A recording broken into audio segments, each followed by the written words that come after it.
Assalamu alaikum 3 class. Here is your book New Oxford Modern English. So let's open your books. Unit number 2, The Wooden Bowl.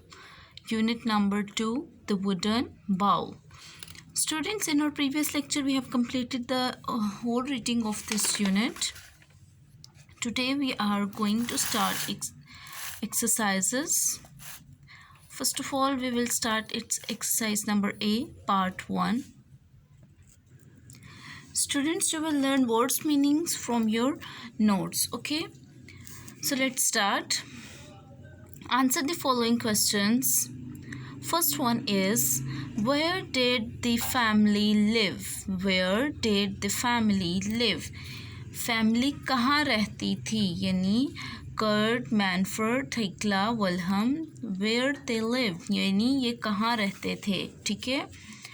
So they lived in a small town in Germany. They lived in a small town in Germany, or the family lived in a small town in Germany. यानी वो Germany के एक छोटे से कस्बे में रहते थे. Next question number B is, what did Manfred do for a living? जी, मैनफ्रेड जो है वो क्या काम करता था? नहीं, अपना रोज़गार कमाने के लिए वो क्या काम करता था? Manfred was a carpenter. Manfred जो है वो बड़ा ही था, लकड़ी का काम करता था. He made furniture and did some carving. वो फर्नीचर बनाता था और कुछ कार्विंग करता था. मीन्स लकड़ी को काट कर नई से नई शेप्स में बनाता था. ठीक है.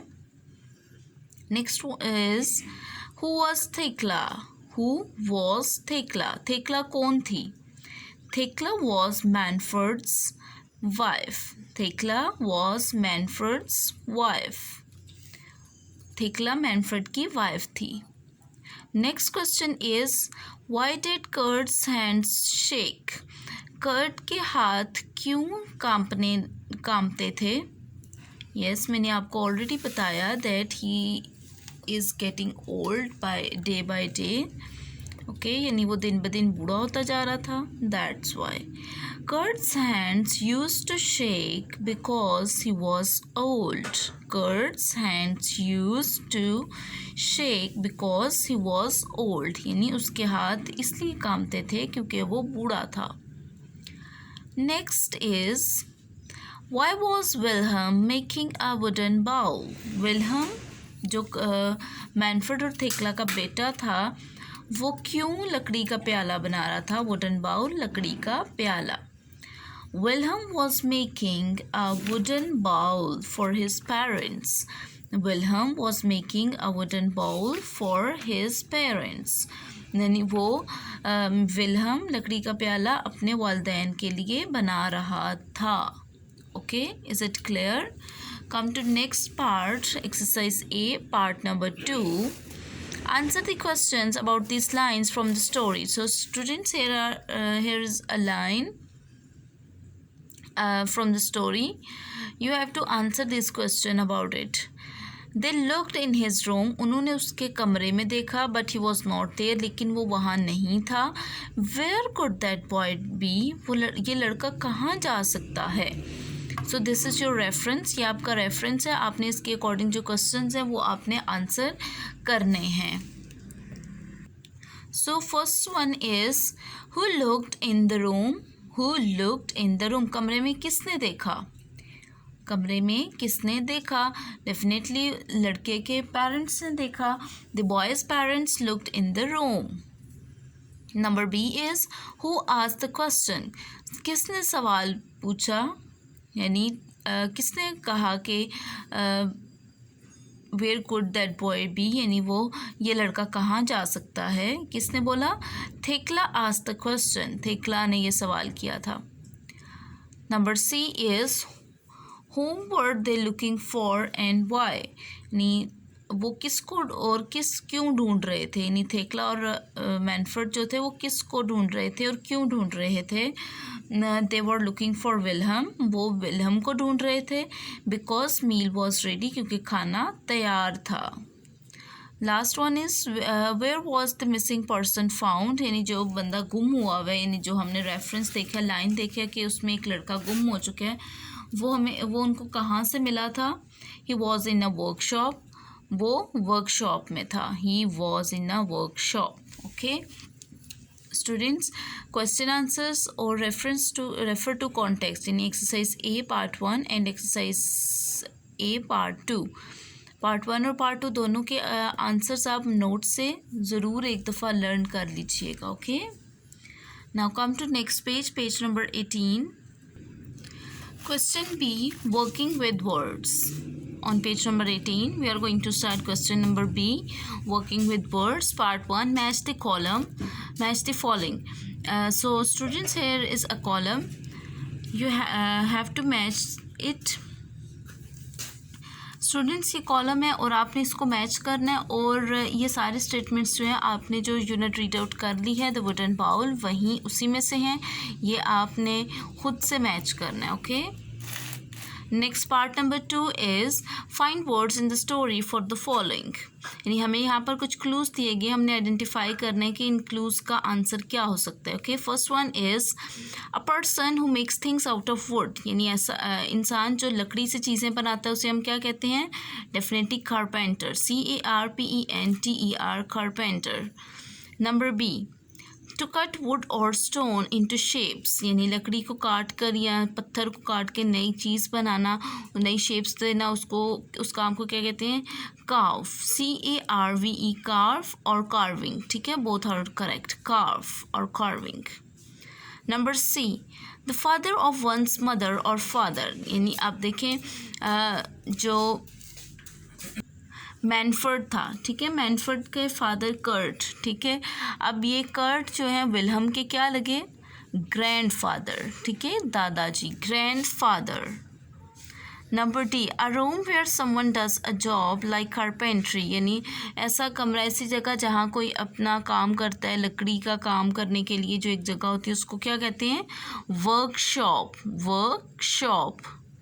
Number E, the wife of one son, यानी अब मैनफ्रेड की जो वाइफ थी वो कर्ट की क्या लगी? Daughter in law, daughter, DAUGHTER, daughter, dash IN, again hyphen LAW, law, daughter in law, बहू. Okay, next question number C is learning about language, verbs. Okay, verb क्या होते हैं students? Basically verb is a doing word, यानी doing word होता है जिसमें कोई भी काम हमें पता चलता है, किसी भी काम को हम वर्ब कहते हैं. Okay, question is underline the verbs in the following, यानी नीचे जो हमें एक पैराग्राफ दिया गया, हमने उसमें से वर्ब्स को अंडरलाइन करना है. ठीक है, let's start. Naila set beside the road,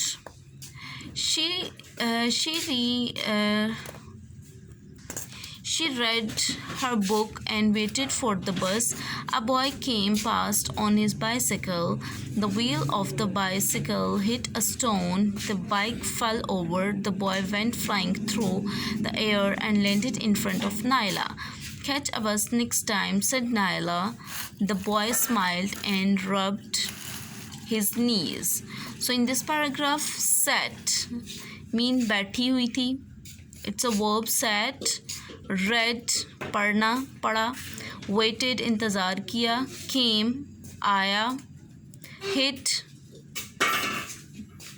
टकराया. went, गया. landed, गिरा. catch, पकड़ा, पकड़ना. smiled, मुस्कुराया. rubbed, साफ किया. so these all are verbs. Okay, next is choose a verb from the box to complete the following. Use the correct form of verb and use each verb only once. यानी यहाँ पर students आपको कुछ verbs दिए गए हैं. play, drink, watch, catch, rest. There are 5 verbs. You have to use them in these blanks. Okay, आपने correct form जो है वो यूज़ करनी है.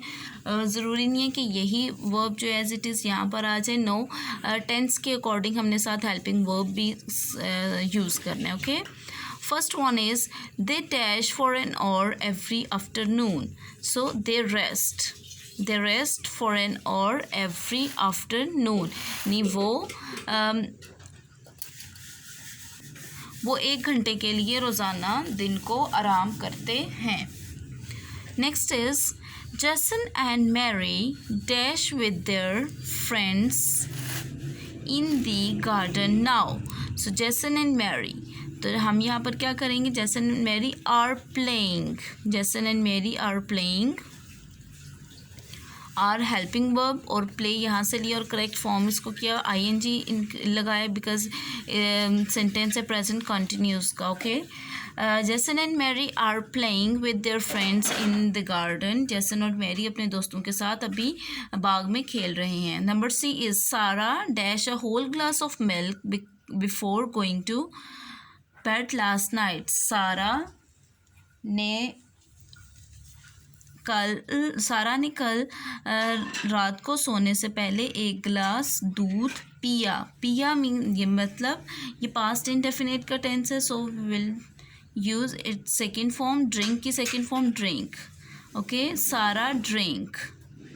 Number D she dash television every evening. वो रोज़ाना टीवी देखती है. वो रोज़ाना शाम को टीवी देखती है. सो वॉचेस आएगा. Okay. WATCHES watches. Last is Amin dash a cold last week but is better now. Amin को पिछले हफ्ते ठंड लग गई लेकिन अब वो ठीक है. सो लास्ट यानी काम हो चुका है. So caught. कैच की सेकेंड फॉर्म आएगी caught. CAUGHT caught. Okay students. Work pages का काम अपने बुक पर लेड पेंसिल से कर लेने. क्वेश्चन आंसर्स वर्ड मीनिंग्स और RTC आपने नोट से लर्न करने हैं. Okay students. Take care and अल्लाह हाफिज़.